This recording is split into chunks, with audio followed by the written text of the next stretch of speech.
안녕하세요. 제 이야기를 들어보시길 청합니다. 저는 35세가 되었습니다. 어떤 이들은 아직 젊음이 제게 남아있다고 주장할지 모르지만 저는 보이지 않는 존재로 서서히 내려앉고 있다는 불안한 감각, 그 속삭임을 떨칠 수 없었습니다.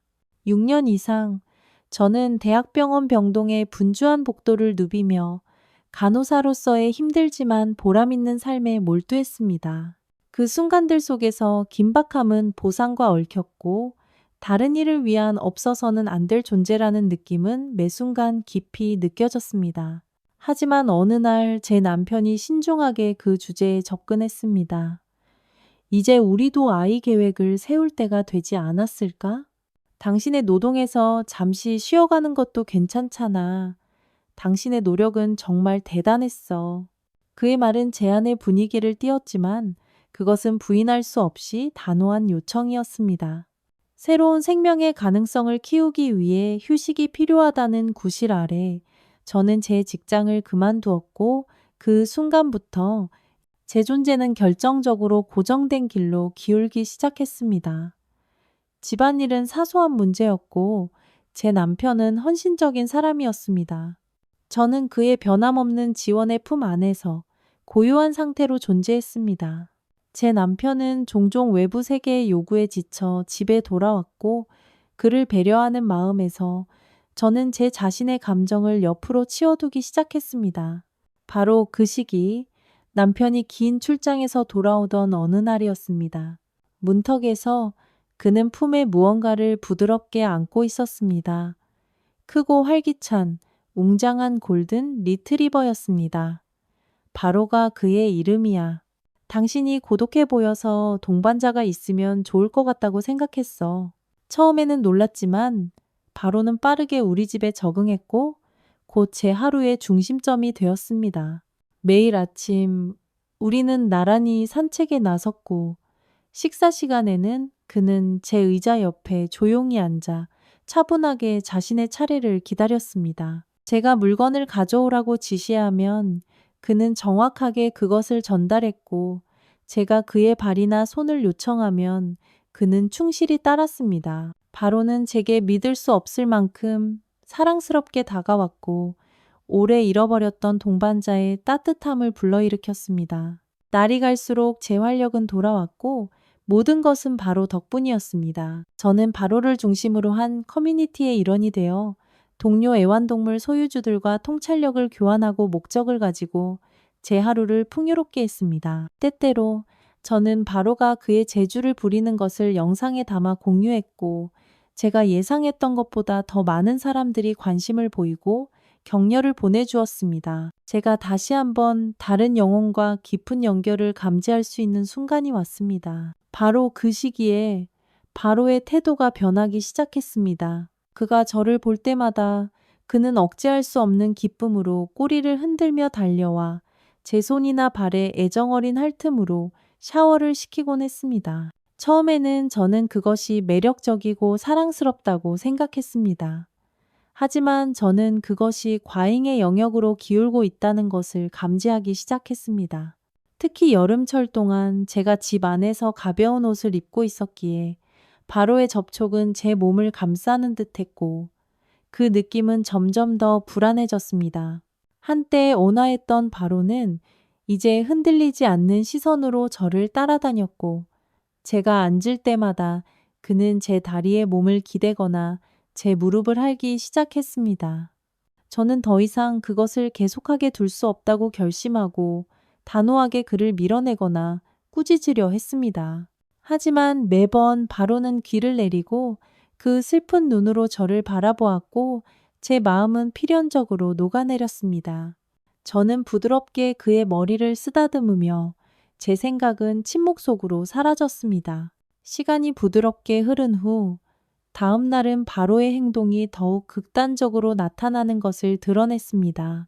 어느 날은 정말 당황스러운 방식으로 펼쳐졌습니다. 제가 자리에 앉아 바로는 예기치 않게 저에게 달려들어 그의 몸을 제 몸에 대고 그의 혀로 특히 민감한 부위를 탐색하기 시작했습니다. 깜짝 놀라 저는 비명을 질렀고 바로를 옆으로 밀쳐냈지만 그는 그저 저를 바라볼 뿐이었고 당황스러워하며 마치 자신의 실수를 인지하지 못하는 듯 했습니다.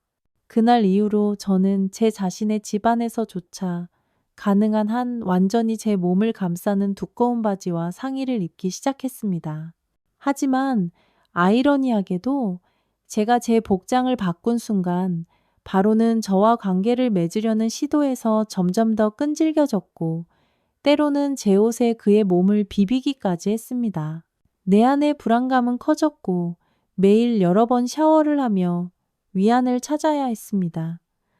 열기가 피부에 달라붙는 순간마다 바로의 혀자국에 대한 생생한 기억이 떠올랐고 그것을 기억에서 씻어내고 싶은 마음에 상쾌한 샤워의 폭포수 속에서 위안을 찾게 했습니다. 욕실에서 저는 도대체 뭐가 잘못된 거지? 라고 속삭이는 제 자신을 발견했습니다.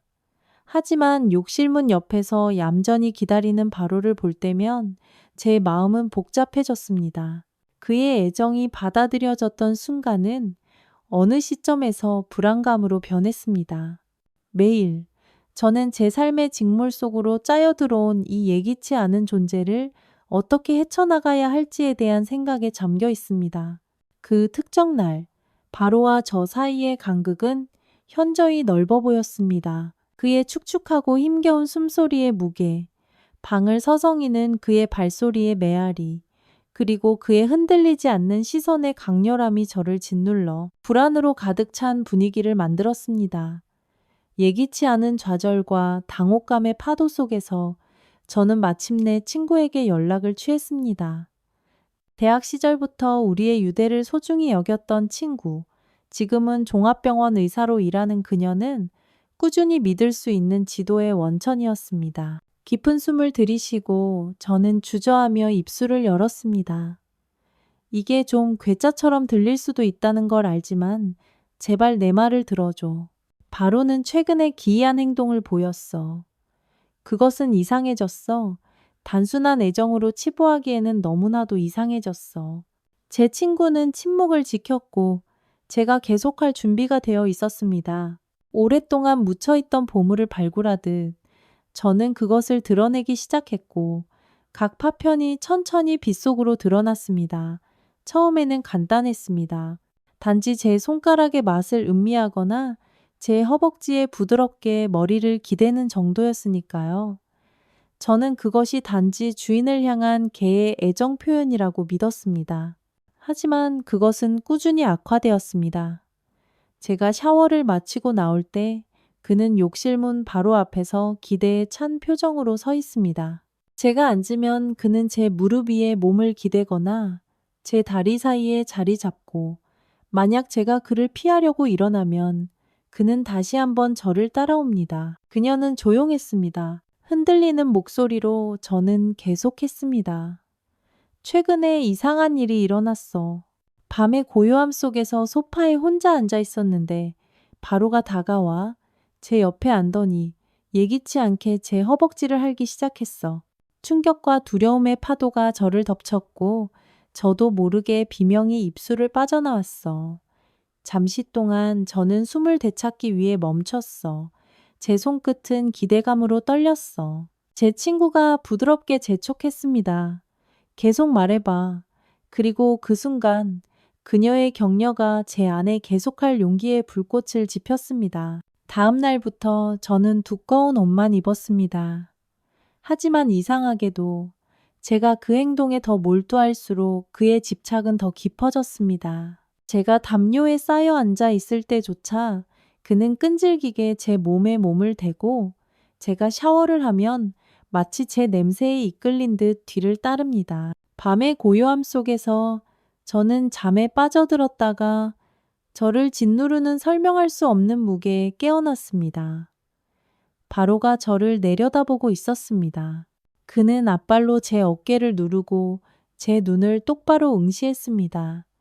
그 순간 저는 제 입술이 바싹 마르기 시작하는 것을 느꼈습니다. 제 친구에게 털어놓으면서 죄책감의 파도가 저를 감쌌고 그런 생각들을 입에 담는 것이 정말로 적절한지 고민하게 되었습니다. 하지만 부인할 수 없는 충동이 제 생각을 다른 이와 공유하도록 저를 재촉했습니다. 제 감정이 무너지는 것을 막기 위해 저는 이 불안의 정확한 윤곽을 드러내야 했습니다. 이런 종류의 이야기, 이건 그저 제 괴짜스러움의 반영일 뿐이겠죠. 그렇죠. 제가 아마 과민 반응하는 걸까요? 바로 그 순간에야 제 친구가 마침내 입을 열었습니다. 하지만 그녀의 표정은 무거운 엄숙함으로 남아 있었습니다. 이걸 그냥 지나치게 두어서는 안 돼. 이건 단순한 애정의 문제를 넘어서는 것 같아. 그 설명은 그녀는 부드러운 한숨과 함께 계속했습니다. 며칠 전에 우리 병원에 온 여자 이야기를 해줄게. 당신은 알아야 할 것 같아. 그녀가 엮어낸 이야기는 제 생각을 완전히 혼란에 빠뜨렸습니다. 이걸 당신에게 말해야 할지 확신이 안 서네. 그것이 무엇일까요? 제발 저와 공유해 주세요. 지금 이 순간 제정신을 잃기 직전인 것 같아요. 그것은 불과 며칠 전에 일어났어. 응급실에서 야간 근무를 하던 중 한 여자가 실려왔어. 구급대원들은 그녀가 심각한 쇼크 상태를 겪고 있다고 보고했어. 그녀는 문장의 끝에서 잠시 멈췄고 불확실함의 순간이 공기 중에 머물다가 조심스럽게 말을 이어갔다. 그런데 그 여자, 그와 함께 도착했어. 그리고 모든 논리를 거스르는 방식으로. 무슨 뜻인지 명확히 해줄 수 있어? 내 숨이 목구멍에서 막혔다. 처음에는 그녀의 말이 내 이해를 벗어났다. 나는 그것을 터무니없는 농담으로 치부하려 했다. 하지만 내 친구의 목소리에 담긴 진지함과 펼쳐진 이야기는 내가 아무리 그것을 무시하고 싶어도 피할 수 없는 진실과 나를 마주하게 했다. 처음에는 그 상황이 모든 사람의 이해를 벗어났다. 주위의 모든 사람들은 정신없이 분주하게 움직였다. 하지만 응급치료 과정에서 그 여자의 피부가 그의 몸에 달라붙어 있었다는 것이 밝혀졌어.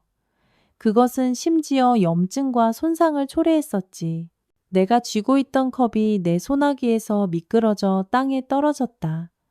내 생각은 바닥에 흩어진 유리 조각처럼 수많은 파편으로 조각났다. 내 침묵의 순간에 내 친구가 끼어들었다. 정신과 팀이 즉시 투입되었어. 그 여자는 반혼수 상태에 머물렀고 그는 보호소로 옮겨졌지. 그 후 병원은 언론 통제를 요청했어.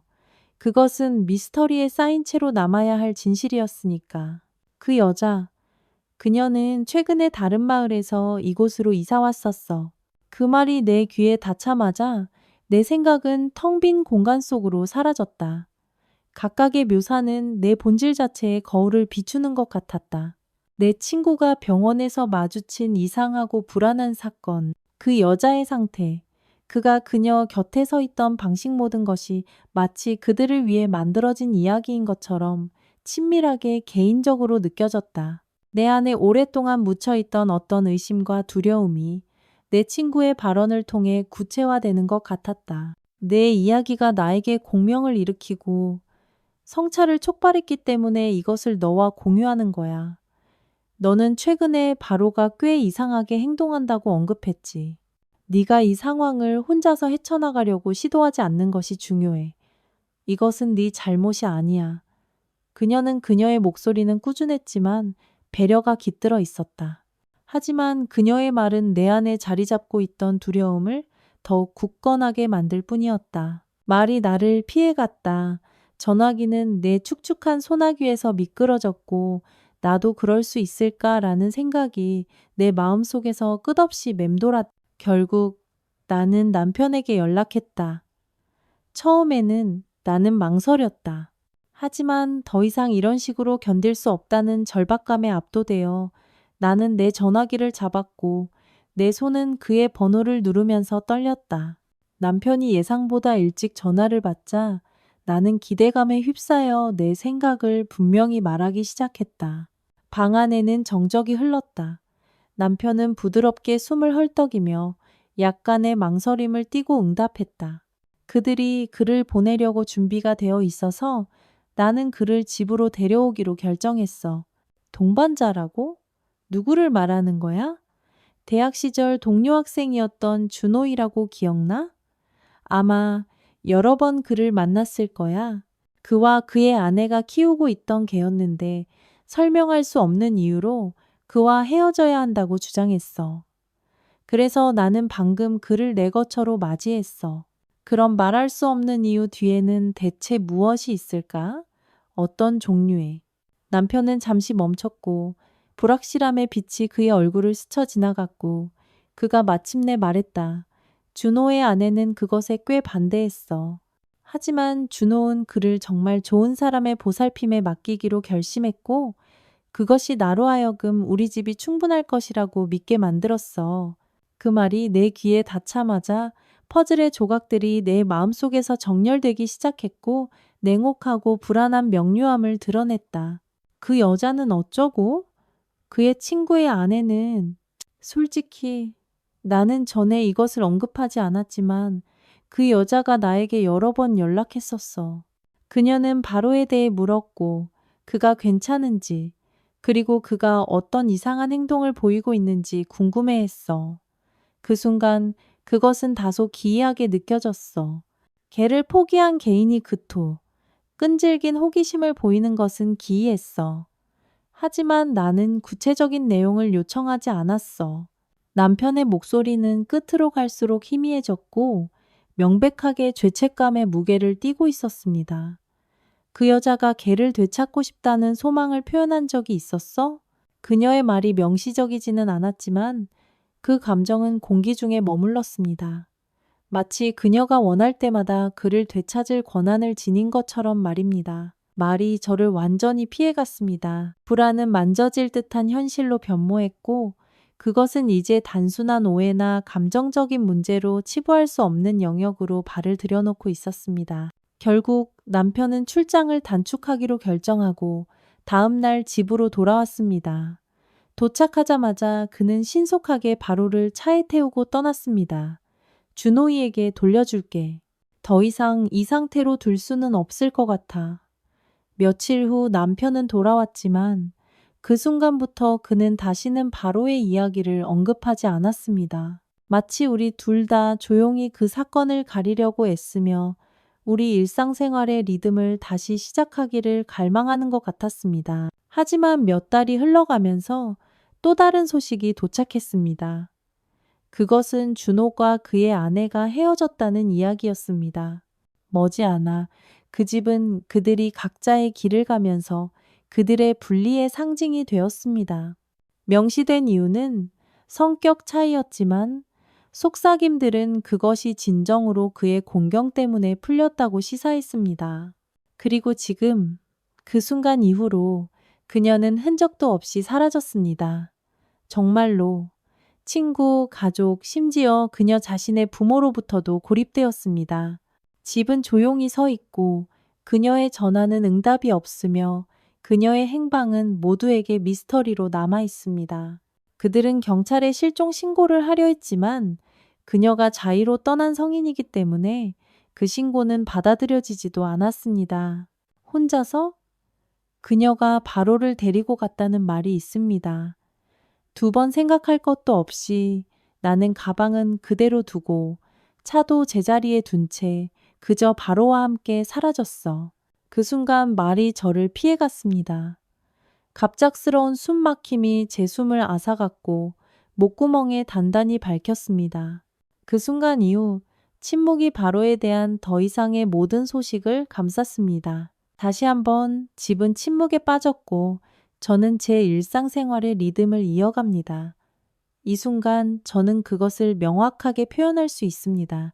그는 개동반자입니다. 개인과 그들의 애완동물 사이의 연결이 어떤 이유로든 인간관계에 그것과 혼동될 때 그것은 애정이나 진정한 유대의 문제가 아니게 됩니다. 그것은 뒤틀린 고독에서 태어난 환상적인 구성물, 왜곡된 감정의 발산으로 나타납니다. 문제는 개에게 있지 않습니다. 개는 단순히 그 본능에 충실할 뿐 어떠한 숨은 동기도 없습니다. 책임의 무게는 변함없이 인류의 어깨에 놓여 있습니다.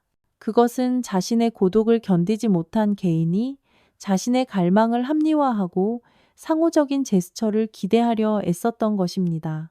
동물은 위로의 원천 역할을 하지만 일단 당신이 그 역할을 그 문턱 너머로 확장하면 그것이 한때 구현했던 애정은 완전히 다른 것으로 변모합니다. 개인들은 서로와 연결을 cultivated 가꾸어야 할 의무가 있습니다. 생물은 본질적으로 그들의 본성에 충실해야 합니다. 그 마지막 선이 침범될 때 사람은 인류를 초월하는 무언가로 변모합니다. 이것은 바로의 어깨에 놓여 있지 않습니다. 궁극적으로 그의 시선에 우리의 욕망을 투영하고 그의 존재를 위로의 원천이 아닌 오히려 우리 자신의 갈망을 위한 성역으로 변모시킨 것은 우리 인간들이었습니다.